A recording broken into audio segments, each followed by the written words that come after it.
Hey everybody, welcome to my channel. Got up really early this morning and drove down to Starved Rock State Park, but a canyon that I haven't been to in quite a while, so I've not done a video about it. And I thought, because of a story that I covered as a photojournalist up in the western suburbs, that I'd come down here and talk a little bit about this. So I'm in St. Louis Canyon, which has quite a nice waterfall. If you look back here behind me, this waterfall is, I don't know, 50 or 60 feet. It's not the highest one in this state park, but still pretty good. Still some water flowing over it. We're getting into dry season, so in another month that's probably going to be dried up. But anyway, back to the story. So in 1960, 3 women from Riverside, Illinois, and they were fairly wealthy women. They had husbands who were pretty high up in local corporations. Riverside is quite a wealthy town. And they came down here in March of 1960. It's pretty much still winter then. And checked into the lodge.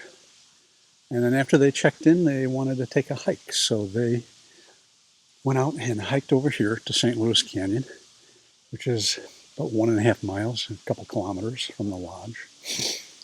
And they never came back. And a day or two went by, and their family started trying to get in touch with them.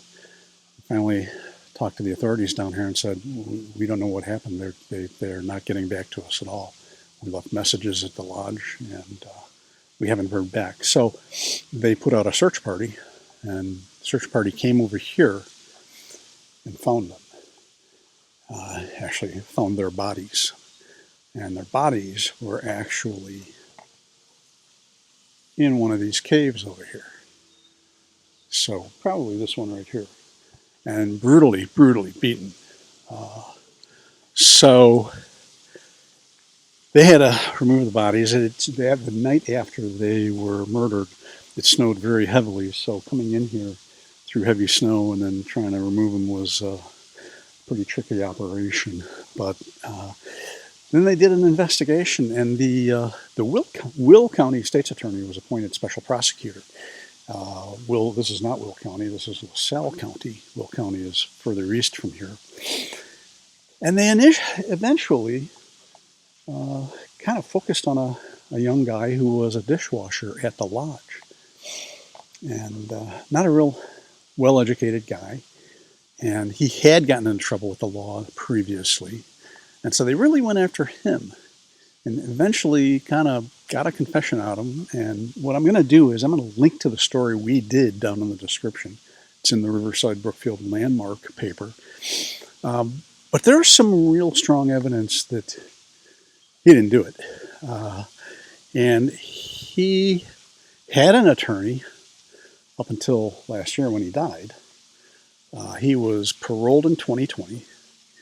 And, of course, was in his 80s, and he died last year at 86. His name was Chester Weger. And his attorney is showing evidence that it couldn't have been him, or quite very likely wasn't him. And I imagine maybe he either suspected people, or he knew who did it, or knew something about it.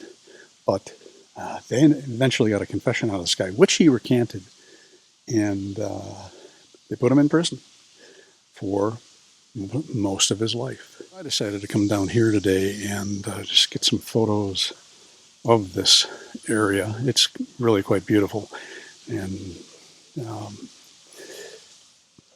kind of promote the story. You can also find a documentary on HBO. And it's about the Starved Rock murders. It's known as the Starved Rock murders. So that's it. I'm going to take my time here and get some photos and video, and probably by lunch be heading back to Chicago. Thanks for watching.